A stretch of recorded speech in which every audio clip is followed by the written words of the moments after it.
ഇനി നമ്മൾ ചെയ്യാൻ പോണത് 12ാമത്തെ ചോദ്യം. 12ാമത്തെ ചോദ്യം ഇമ്പോർട്ടന്റ് ആണ് നോക്കണേ. 12ാമത്തെ ചോദ്യം പറയുന്നത് എന്താ? 12ാമത്തെ ചോദ്യം പറയുന്നത് find number of arrangements of the letters of the word independence. നമുക്കറിയാം ഇങ്ങനത്തെ ക്വസ്റ്റ്യൻസ് ചെയ്യാൻ അല്ലേ. എന്താ വരിക?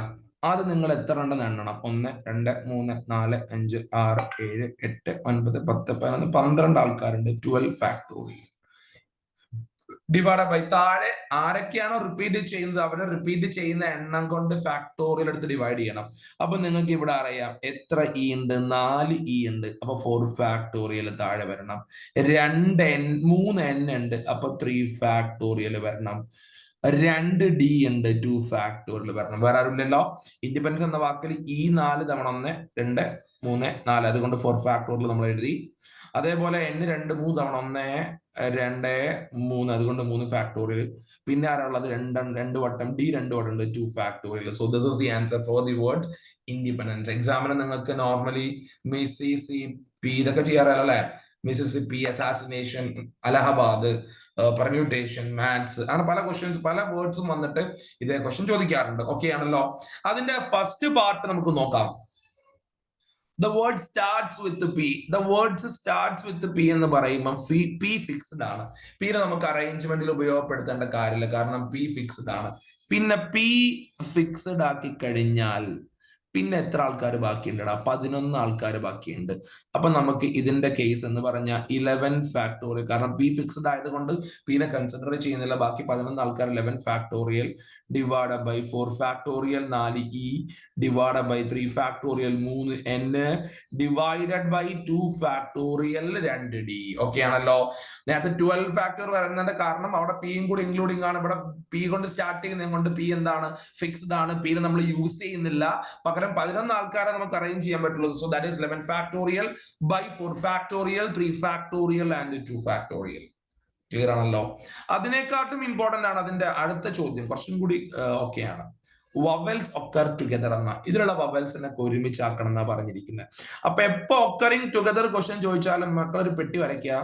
ആ പെട്ടിയിൽ ഒരുമിച്ചിരുത്തേണ്ട ആൾക്കാരൊക്കെ എഴുതുക. ഇവിടെ വവൽസിനെയാണ് ഒരുമിച്ചിരുത്തേണ്ടത്. അപ്പൊ ഐയും 4 ഇയും ഒരുമിച്ച, ബാക്കി അവരെ കൂടാതെ ആരൊക്കെയുണ്ട്? ഒരു എൻ ഉണ്ട്, ഒരു ഡി ഉണ്ട്, ഒരു പി ഉണ്ട്, ഒരു എൻ ഉണ്ട്, ഒരു ഡി ഉണ്ട്, ഒരു എൻ ഉണ്ട്, ഒരു സി ഉണ്ട് അല്ലെ. അപ്പം ഇവിടെ 5 എണ്ണവും ഇവിടെ 1 2 3 4 5 6 7 എണ്ണവും. അങ്ങനെ എഴുതിയതിനു ശേഷം ഇതിനെ ഒന്നായിട്ട് കൗണ്ട് ചെയ്യണം. ഇത് മൊത്തം 7 ആൾക്കാർ. അപ്പൊ ടോട്ടൽ എത്ര ആൾക്കാരായി? 8 ആൾക്കാരായി. അപ്പൊ നമുക്ക് 8 ഫാക്ടോറിയൽ എന്ന് കൊടുക്കാം. പക്ഷെ ഈ 8 ആൾക്കാരിൽ അറിയാലോ, ഈ ബോക്സ് നന്നായിട്ട് കൺസിഡർ ചെയ്യണം. ഈ 8 ആൾക്കാരിൽ 3 n റിപ്പീറ്റ് ചെയ്യുന്നത് കൊണ്ട് 3 ഫാക്ടോറിയൽ ഡിവൈഡ് ചെയ്യണം. 2 ഡി റിപ്പീറ്റ് ചെയ്യുന്നത് കൊണ്ട് എന്ത് ചെയ്യണം? 2 ഫാക്ടോറിയൽ കൊണ്ട് ഡിവൈഡ് ചെയ്യണം. തീർന്നിട്ടില്ല. ഇൻഡു അതിനുശേഷം ഈ ബോക്സിന്റെ ഉള്ളിൽ മൊത്തം നമ്മൾ ബോക്സിനെ ഒന്നായിട്ട് എണ്ണിയെങ്കിലും ബോക്സിന്റെ ഉള്ളിൽ 5 ആൾക്കാരില്ലേ, ഈ 5 ആൾക്കാരെ നമുക്ക് അറേഞ്ച് ചെയ്യാം. ഈ 5 ആൾക്കാരെ 5 ഫാക്ടോറിയൽ അറേഞ്ച് ചെയ്യാം.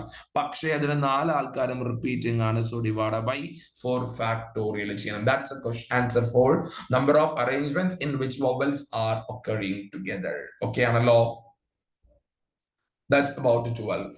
P കൊണ്ട് സ്റ്റാർട്ട് ചെയ്യുന്ന കേസ് ക്ലിയർ ആണല്ലോ. വവൽസ് ഒക്കറിങ് ടുഗദർ പറഞ്ഞ മനസ്സിലായല്ലോ. 8 എന്നതിന്റെ കാരണം മനസ്സിലായല്ലോ. ബൈ 3 ഫാക്ടോറിയൽ 3 n റിപ്പീറ്റ് ചെയ്യുന്നു. ബൈ 2 ഫാക്ടോറിയൽ 2 ഡി റിപ്പീറ്റ് ചെയ്യുന്നു. ഇതിന്റെ ഉള്ളിലത്തെ അറേഞ്ച്മെന്റ് ആണ് പുറത്ത് ഇൻഡു ചെയ്ത് എഴുതിയിരിക്കുന്നത്. 5 factorial divide by 4 factorial. Clear ആണല്ലോ. That's about question number 12. 13ാമത്തെ ചോദ്യം എന്താ? The number of terms in the expansion of 1 plus x raised to 2n. ഒരു സംശയവും വേണ്ട, എപ്പോഴും പവറിനേക്കാളും ഒന്ന് കൂടുതലായിരിക്കും. So 2n plus 1 terms will be there. Okay ആണല്ലോ. അതിൽ അടുത്ത ചോദ്യം എക്സ്പാൻഡ് ചെയ്യാനാണ്. 2x plus 3 all raised to 5. ഞാൻ അതിന്റെ എക്സ്പാൻഷൻ മാത്രമേ എഴുതുള്ളൂ. കാൽക്കുലേഷൻ ഒക്കെ മക്കൾ കാൽക്കുലേറ്റർ നോക്കിയിട്ട് ചെയ്യണം അല്ലെ. എങ്ങനെയാ ചെയ്യാം? നമുക്കറിയാം അതില്ല. 2x plus 3 raised to 5 ചെയ്യാൻ എങ്ങനെ ചെയ്യാം? 5c0 2x raised to 5 അല്ലെ. 5c0 കൂടിയിട്ട് 5c1 ആകും. 2xന്റെ പവർ കുറഞ്ഞ് 4 ആകും. അവിടേക്ക് 3 കയറി വരും അല്ലെ. പ്ലസ് വീണ്ടും 5c1 5c2 ആയിട്ട് മാറും. 2xന്റെ പവർ 1 കുറയും. അവിടേക്ക് 3 കൂടി ഒന്നുകൂടി കൂടി 3 സ്ക്വയർ ആയിട്ട് മാറും അല്ലെ. പിന്നെ 5c3 ആയിട്ട് മാറും. 2x സ്ക്വയർ ആയിട്ട് മാറും. പിന്നെ 3 ക്യൂബ് ആകും അല്ലെ. പിന്നെന്താ 5c4 ആകും. 2x ആയിട്ട് കുറയും, പിന്നെ എന്ത് വരും, ഇൻറ്റു 3⁴ വരും അല്ലെ.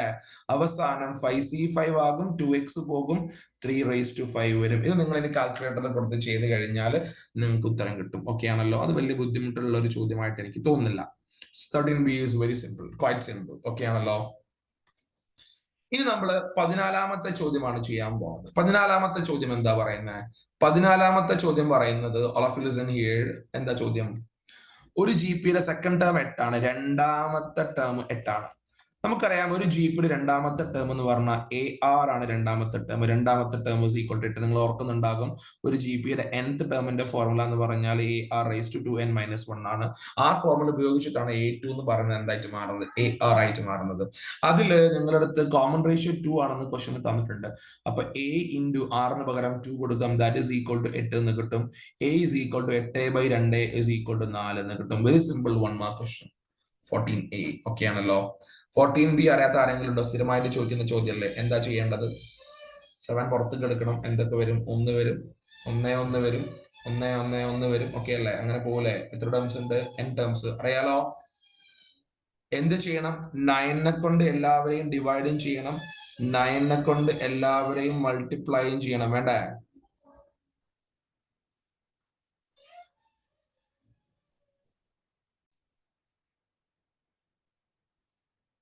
അപ്പൊ നമുക്കറിയാം ഈ 9നെ നമുക്ക് 10-1 എഴുതാം. അറിയാലോ. 99നെ 100-1 എഴുതാം. 999ന് 1000-1 എഴുതാം. എത്ര ടേംസ് ഉണ്ട് അങ്ങനത്തെ? n terms. നിങ്ങൾക്ക് അറിയുന്നത് കൊണ്ടാണ് ഞാനത് പെട്ടെന്ന് പറഞ്ഞു പോകുന്നത് കേട്ടോ. അപ്പൊ 7/9 പുറത്തുണ്ട്. നമുക്കറിയാം എല്ലാ 10കളെയും, എല്ലാ 10ന്റെ മൾട്ടിപ്പിൾസിനെയും നമ്മൾ എന്ത് ചെയ്യണം? ഒരുമിച്ച് എടുക്കണം. കൂടാതെ എന്തുണ്ടാകും? മൈനസ് ഓഫ് 1+1+1 എക്സെട്ര ഉണ്ടാകും. ആണല്ലോ. അപ്പൊ ഇതൊരു GP ആണ്. ഈ GPയുടെ A 10 ആണ്, കോമൺ റേഷ്യോയും 10 ആണ് അല്ലെ. അപ്പൊ സം എന്താണ് വരിക? 7/9 ഇൻറ്റു GPയുടെ സമ്മിന്റെ ഫോർമുല അറിയില്ലേ? A ഇൻറ്റു R⁻n−1/R−1 ആണ്. ഇവിടെ Aക്ക് പകരം 10 ആണ്. 10 ഇൻറ്റു 10⁻n−1 ഡിവൈഡ് ബൈ 10-1 വരും അല്ലെ. 1 n ടേംസ് കൂട്ടും എന്ത് വരും? -n വരും. So final answer will B equal to 7/9 into 10 into 10⁻n−1 divide by 9 -n കിട്ടും. മക്കൾ എല്ലാവരും ഓർത്തോളൂ.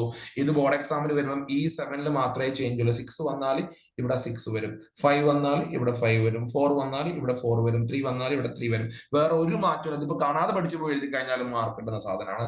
That's about question number 14. ഇനി നമ്മൾ ചെയ്യാൻ പോണത് 15ാമത്തെ ചോദ്യമാണ്. 15ാമത്തെ ചോദ്യം പറയുന്നത് എന്താ? Find the multiplicative inverse of 2 - 3i ആണ് അല്ലെ. നമുക്കറിയാം മൾട്ടിപ്ലിക്കേറ്റീവ് ഇൻവേഴ്സ് എല്ലാവരും നോക്കണേ. മൾട്ടിപ്ലിക്കേറ്റീവ് ഇൻവേഴ്സിന്റെ ഫോർമുല എന്താ?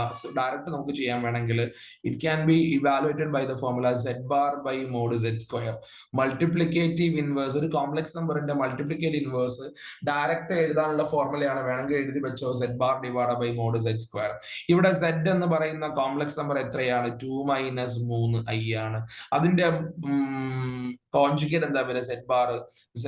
2 + 3i ആണ് വരിക. എന്താണ് അതിന്റെ മോഡ് z വരിക? നമുക്കറിയാം 2 - 3യുടെ മോഡ് z എന്താ? 2² + -3² ആണ്.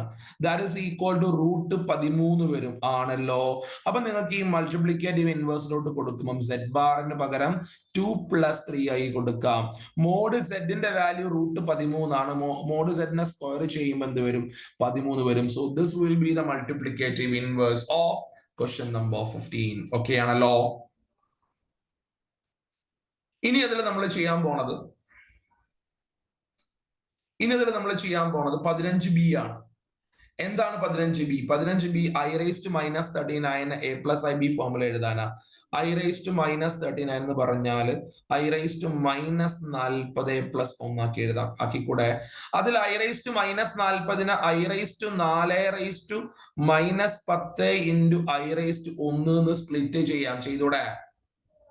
അതായത് ഇവിടെ ഒരു അഡീഷണൽ സ്റ്റെപ്പും കൂടെ വേണമെങ്കിൽ ഞാൻ ചെയ്യാം. നിങ്ങൾക്ക് ഇതിന് I⁻⁻40 ഇൻറ്റു I⁻1 എന്ന് എഴുതാം. ഈ -40 നമുക്ക് 4 ഇൻറ്റു -10 എന്ന് എഴുതാം. അങ്ങനെ എഴുതാനുള്ള മെച്ചം എന്താ?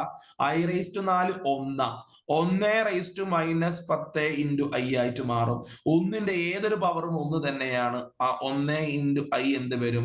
I വരും. ഇതിനെ നിങ്ങളോട് A+IB ഫോമിലാണ് എഴുതാൻ പറഞ്ഞത്. അപ്പൊ ഇവിടെ എക്ക് പകരം ആരുമില്ല, അതുകൊണ്ട് 0 കൊടുക്കാം. സോ I എന്ന് പറയുന്നത് A+IB ഫോമിൽ എഴുതും. That will B equal to 0 + 1 I ആയിരിക്കും. വ്യക്തമാണല്ലോ? That's about question number 15.